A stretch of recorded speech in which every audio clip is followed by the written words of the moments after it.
Welcome, you're listening or watching to part two of our discussion with Paul Coffey about martial arts from a trauma-informed space. Paul, again, welcome to Whistlekick Martial Arts Radio. Super excited to have you here joining us. Thanks for having me. Happy to be here. Yeah, it's great to have someone knowledgeable in this topic, something that we discussed a bit last week that I don't have as much knowledge about. If you are new and you didn't listen to last week's episode, that's okay. You don't have to, but maybe if you didn't, maybe pause, listen to part one, and then come in and listen to this episode. You don't have to listen to them. It's not like it's a primer to listen to this one first, but you may get a little bit of context out of that first episode. If you are brand new to Whistlekick, please check out whistlekickmartialartsradio.com to find out about all of the episodes that we do. Over 1,000 episodes, coming up on 1,100 at this point, all for free, cost you nothing. We don't put it behind a paywall because we feel this should be accessible to everyone. Now, if you would like to help out, we'd love for you to join us through Patreon, patreon.com/whistlekick, and help make this show happen. But Whistlekick Martial Arts Radio is but one small thing that Whistlekick does. Go check out whistlekick.com for all of the things that we do. But let's get into it. So, Paul, we chatted last week and talked about martial arts from a trauma-informed space, but it's a broad topic. There's a lot of things to talk about, and we recognized at the end of last week that, you know what, maybe there's enough here. Not maybe. There's definitely enough here for us to go in and chat about some other stuff. So that's what we're here to do today. Okay, so I wanted to talk about the physical aspect of it, because we talked a lot about the mental aspect, a lot about listening to the students, making sure you're paying attention, and also the framework of how we present technique. But there may be a student that was abused when they were younger that has a problem with punching somebody in the face or kicking somebody or slapping somebody in the throat. I know that's really hard for fellow martial artists to understand. And I had a moment in Summit last year. I was teaching, and one of the younger students, one of the teenage students, goes, "Why are we trying to not hurt him?" And it's like, okay, not everybody gets it. But I feel it very disingenuous of us as instructors to not present material that is genuine to what somebody needs, and instead we're going, I did this thing and now you do this thing. And so, like, punches, kicks, they're great, but not everybody's going to do them. And I'm not saying that these students shouldn't learn punches and kicks, because there's value in that goes beyond punching somebody in the face. But I think that they need to have just as much of their curriculum be less violent, least violent. I don't use the non-violent term any longer, because there is a small, minute bit of violent with every interaction. But if I can get a non-violent student to push or to do a takedown that's not like a judo throw where we just slam somebody on the mat, but more of a sit down so that I can leave, or head's the steering wheel of the body. So we push the head out of the way, and then that gets an attacker off of you without that violent force. Well, and you know, we are looking at this through the lens of being informed about students who may or may not have had trauma.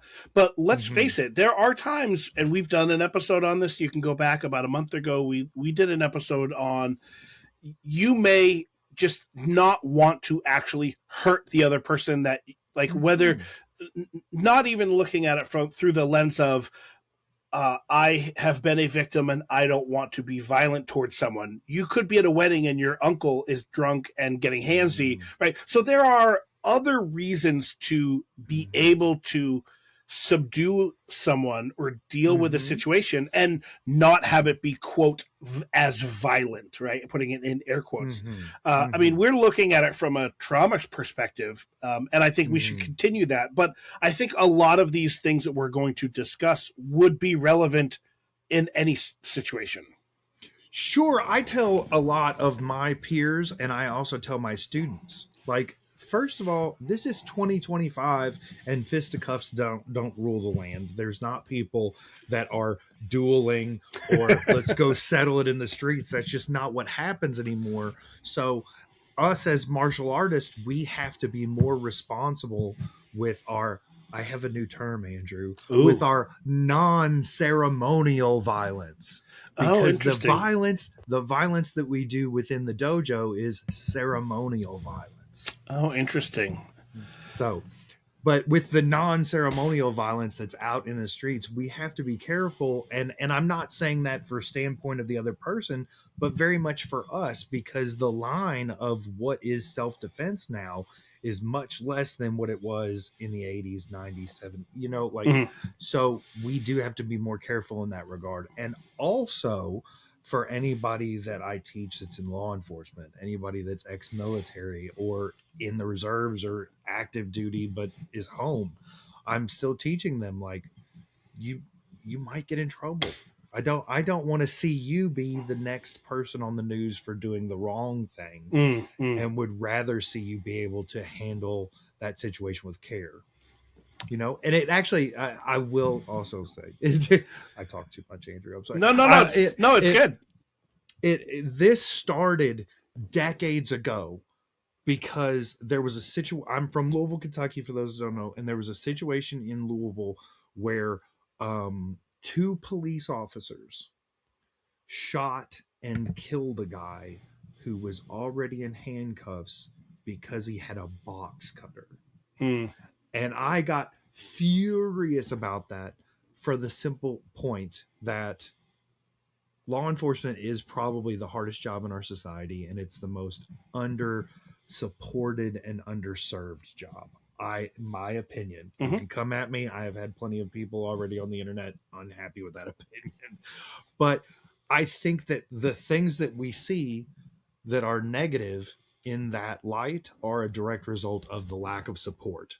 And the fact that those two police officers, seeing an assailant in front of them that was handcuffed with a box cutter, thought that the only way to handle that was to shoot that person, Mm. means that, in my opinion, they are not trained well enough to de-escalate that situation, or to subdue that attacker without harm to them or to the attacker. Mm. So, Now, so getting back to your non-ceremonial violence, I like that. I have chosen to use in the past consensual violence. That when I'm in the dojo, ooh, okay. we are agreeing to be violent with Mhm. each other, and I put violent in air quotes, right? I mean, I ask a student to step back and get ready to punch me. Like I know the punch is coming, but Mhm. yes, if I don't block it quickly enough, they might hit me. But Mhm. there's some consent there. There's consensual Mhm. violence. Mhm. I think Mhm. we are discussing non-consensual violence that Yes, happens out absolutely. out in the street, Mhm. and there are definitely thoughts and tactics that one can consider Mhm. that will lend itself to be more palatable, for lack of a better word, Mhm. to someone who chooses not to be violent. Mhm. So some of the techniques that I specifically teach, one, the very first one is the head's the steering wheel of the body. So if I cup the back of the head and pull it forward, the body is following. Hmm. If I get under the chin, push it to the side, the body is following. And what I like about that technique is that even somebody that knows how to fight and fights, as they're fighting around, they're still losing Hmm. whatever grasp they had on their attacker. They're also losing a little bit of ground or balance. And so it's really good in that capacity. Uh, Other things that I teach, the most dirty one is probably the nose, that we all know. Just press it up on the nose. That one gets a little bit of pushback because that one does hurt. But okay. But at the end of the day, if you just did that and you didn't break his nose, the cops come and it's a bad situation, you could still probably work around Hmm. that. Um, but the big thing for me is the manipulation of the spine, of the balance, and of the stance of the other person. And I argue that even people that are okay with violence, if you learn how to handle somebody in this way, it makes you more efficient at the violence that you did want to do. So that's, but if I can manipulate their hips so their hips are offline, and I say manipulate like I don't teach people punches, but hey, we can take this punch. I do teach people punches. We can take this punch and we can press it into the hip. And by pressing it into the hip, now look at what that does. And we do a lot of drills where we're just one person is against the wall, the other person, we don't even start on a choke, we just start hands on shoulders. And it's like, okay, now all I want you to do is just with your fingertips push at different parts of their body. Try the hip, try the thigh, see what happens to the ribs.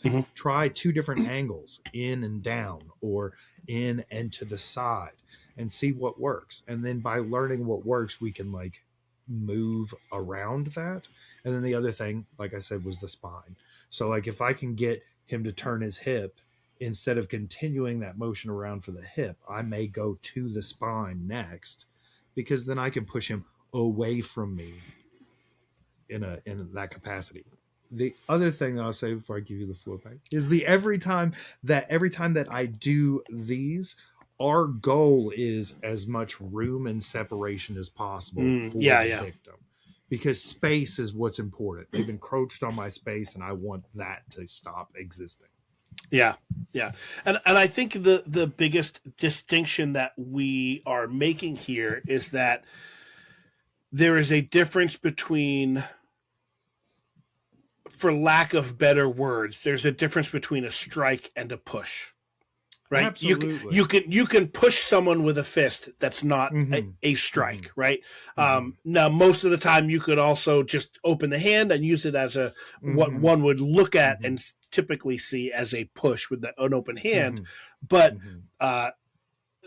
striking and pushing are two very distinct, different actions. And create completely different responses from your opponent. And exploring those. We argue that like the average, so like we start from the conversation that everything fits into a box, which it doesn't. But you have the violence here, which is a violence of opportunity. Somebody is desperate, they need a meal, they're trying to get $10 out of whatever cash you have, etc., right? Yep. This violence that exists here is in some way, shape, or form less dangerous, because the only emotion out of it is desperation. And so with this violence, if somebody comes up to you, hey, I need your wallet, and they grab you by the shirt, or they grab you by the throat and they push you against the wall, and you react and start manipulating their body, by the time you have moved their hips and gotten to their spine, they're like, wait a second, let's talk about this. I'm sorry, I didn't know what I was doing. Yeah. You know what I'm saying? Like because they're doing a job. And then you have the more dangerous ones, which are the emotionally driven ones. Somebody that knows somebody and is, doing that sort of thing. Somebody that wants to actually hurt the identity of the person. Those are a little bit more tricky. And for those, I'm teaching just very simple falls. There's some stuff that I've gotten out of Kempo where you wrap one side and throw them to the other side. And the idea is all of these throws are not incredibly damaging to the person. They also spread that person's body out, because if you spread an opponent's body out when you're throwing them, it takes them just a little longer to get up. Yep. Like I don't want somebody to throw or fall in a nice controlled way so that they can just sort of shrimp and stand up. I want them to have to collect themselves. And so those little, like taking the arm and doing a round throw of some capacity, pulling the head in and setting them down to the ground, sometimes just manipulate the hips and an extra push to the thigh is all it takes. Those sort of things. And then I did also want to mention or talk to I have tried to encourage as many martial arts students as I possibly can and teachers to do this. And that's that if you own a martial arts school and you are teaching new students self defense in any capacity, have some of your senior students come into that class. And they're not there to help you teach those individuals. They're not going to do that. They're there to learn. But what they're there to learn is how can their technique intervene in a dangerous situation if they were needed to. And so then they have to apply these same principles. They're going to break up a fight, but if they break up a fight by just running up and hitting somebody, now that's an assault charge. They have to worry about those same things. So it's how can I manipulate a body away from another body as efficiently as possible. So talk a little bit more about that, like some of the specific things that you do for your students to be able to figure those things out. Sure. So the easiest one is also you got somebody against the wall being choked. You see somebody with their hands around somebody's throats. That's a very simple situation. Mhm. It is one that in some capacity I have dealt with out in the real world in non-consensual violence multiple times. Now, our gut instinct as people, or maybe even also as martial artists, is just, hey, break it up. If you think about two people that are standing here, this space between them is minimal. And the space that exists between them also potentially is a bubble that somebody has been traumatized in a capacity because now they're having a traumatic event happen to them. So if you insert yourself into that situation, you are actually adding to the danger that exists for that attacked individual, that victim. So what everything that I'm doing is like thread a needle in between the arms of the attacker, wrap the arm up that's closest to you, grab a hip and pull the hip to you. Because when I pull the hip to me, I can pivot and I can place the person on the ground. And they're on the ground now 45 degrees from where they were, away from that situation. And I taught that in Summit, and they had a beautiful question come up of like, well, what if it was like a fight and you just happen to see the part where this guy got shoved against the wall and is now being, and so like I wrap this guy up, I grab this hip and I pull it toward me and I do my turn. And they said, what do you do if that other person comes after? And I said, well, first of all, I reevaluate then. Second of all, that's another reason why I purposefully remove that one person, because in removing the one person, I've also put myself between the two. So if something were to happen, if this other person starts to come, he now has to come through me to get to the other person. Yeah. So I can still kind of manage the violence that exists within the space.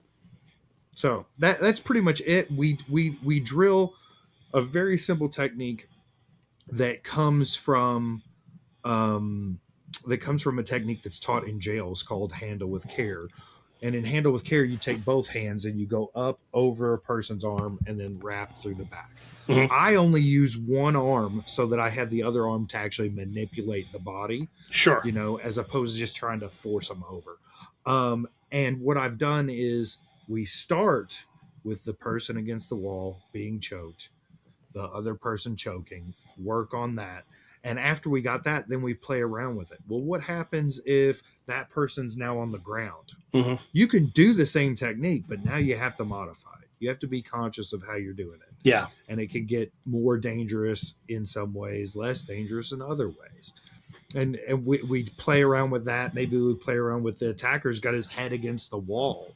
And you think that wouldn't change anything. Well, it actually does, because now head's against the wall getting hurt. So now we have more pressure. So we have to scoop and immediately remove. Yeah. Whereas we didn't necessarily have to immediately remove, so just stuff like that. And I will also say I am very, very welcome to have more people have this conversation with me, because I cannot expand this idea by myself. Well, and I also think it's important to recognize that if you want your students to learn a skill, you have to practice that skill. Absolutely. Regardless of what it is. Absolutely. If you are teaching a form and you want your students to learn how to do it, you have to teach them the form, right? Mm-hmm. If you Paul Coffey, want your students to Mm-hmm. have the ability to assess a situation, an altercation Mm-hmm. out on the street where there is some non-consensual violence happening, and be Mm-hmm. able to interject themselves and extricate a one of the two people, you have to Mm-hmm. practice that. And so that's what you're Absolutely. doing.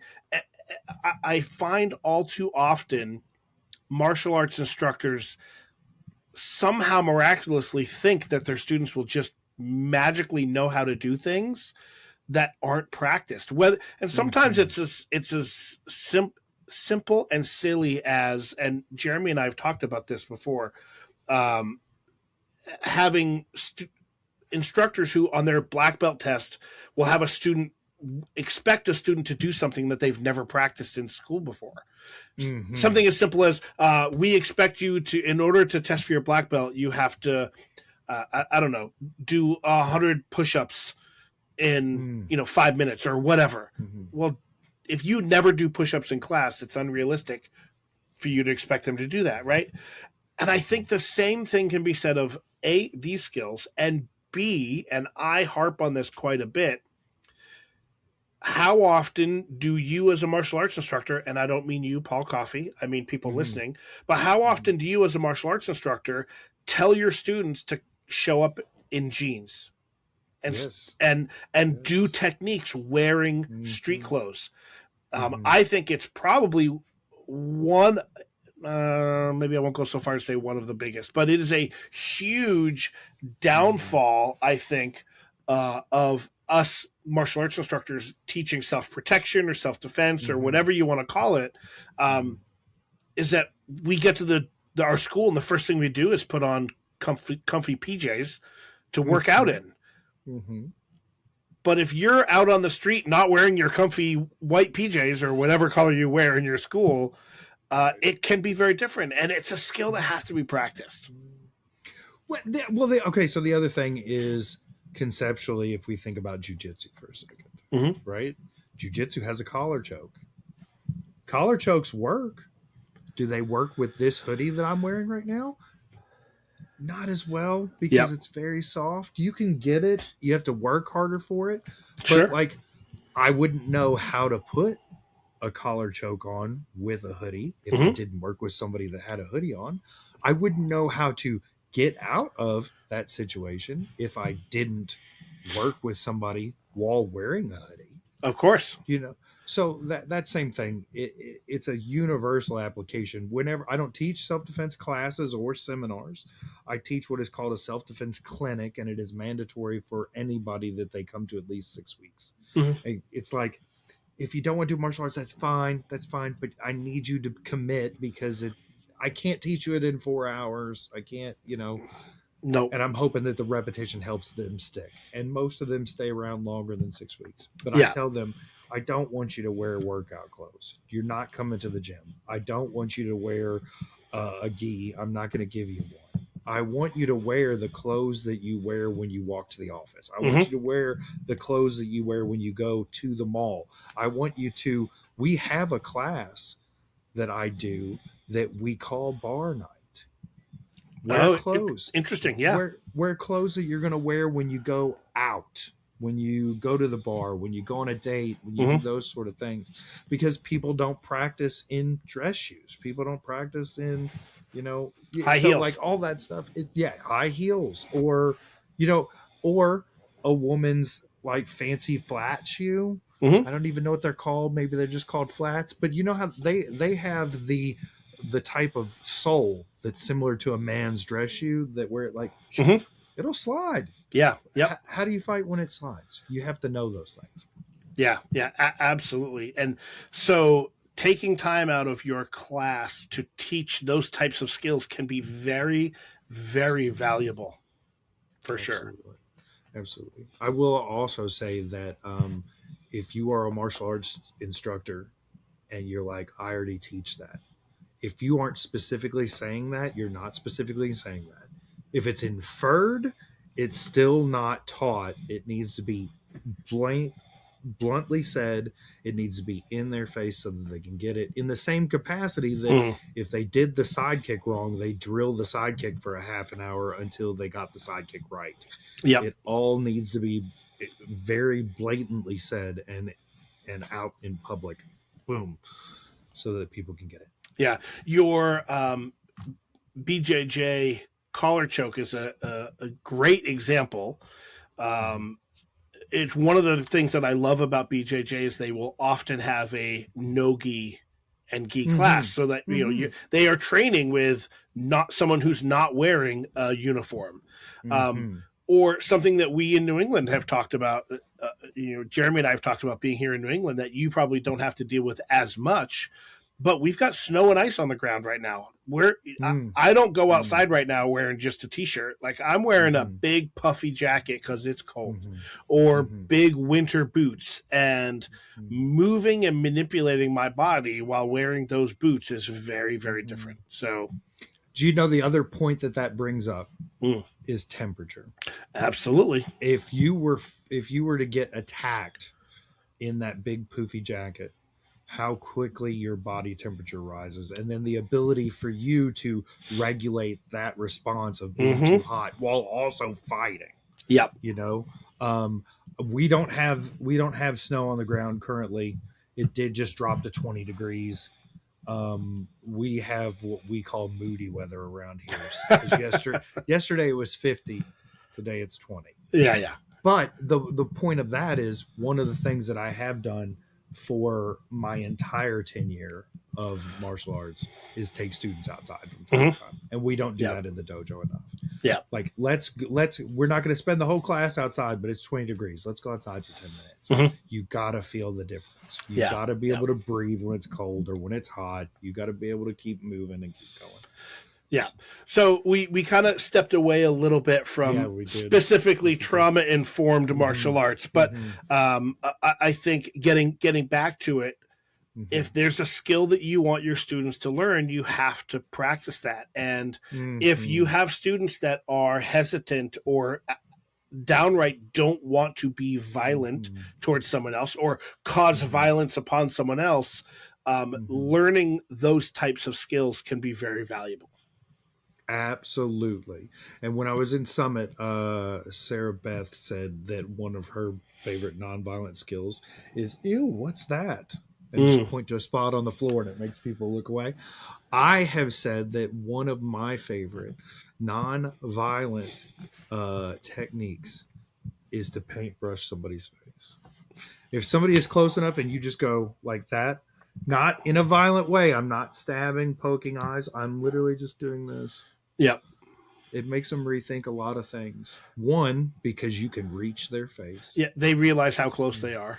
Yeah. You have touched their eyelids, but you still touch their eyes. They're very, don't worry about scratching somebody's eyes. We're all human and we all do this like, oh no, something's coming toward my eye. So you don't have to worry about that. But it is impressive how quickly it can slow things down. Yeah. What are we missing? What did we not chat about that we want to make sure that our audience takes away from this conversation? I don't know that we're missing anything. The biggest thing that I want people to take away, there's two things, Andrew. And one is when you're dealing with somebody that has been victimized in the past and trying to teach them how to fight, how to defend themselves, how to carry forth, the thing that they are most concerned with usually is space. Because what's uncomfortable is somebody else in my space, somebody else coming in my space uninvited, what is happening in my space. So being able to allow them to control the space, to gain space back is important. The other thing is the mentality that I regret exists so often than not. And that's this won't work. Because if I say this won't work, I'm shutting it down and I'm also degrading it for somebody that it might work for. And it would be better to say, let's figure out how to make it work. We as martial artists are problem solvers. And so I am saying the problem is we have to end this fight without punching or kicking. How do we do it? Yeah. Yeah. I dig it. I dig it. Yeah. If you're listening or watching, give us your thoughts. Tell us what you thought of this episode. Please. These 2 episodes, they're both up on YouTube. You can leave your comments there. You maybe if you're only listening in audio version, you can email me, Andrew at whistlekick.com. You can email Paul at keepkickingpod@gmail.com. there you go, keepkickingpod at gmail.com. Mm-hmm. Paul, thank you so much for being here. As always, appreciate you, all of your insights on this at times what can be a difficult discussion. Thank you. I'm happy to do this. I am taking this up as my life's work, and I'm just trying to boost the signal so that we can get more people on board. Awesome. If you're listening or watching at home, go to YouTube. As I mentioned, you like and subscribe, follow us there, follow us on everywhere you can find us, Spotify, Apple Podcasts, everywhere. You can also, if you want to help the show happen, you can do that by going to patreon.com/whistlekick. Just send us a couple bucks a month. It really would make a difference. You can also sign up for our newsletter, whistlekickmartialartsradio.com. There's a little button that says subscribe, and you'll get an email notification when every episode comes out. And until next time, train hard, smile, and have a great day. Thank you.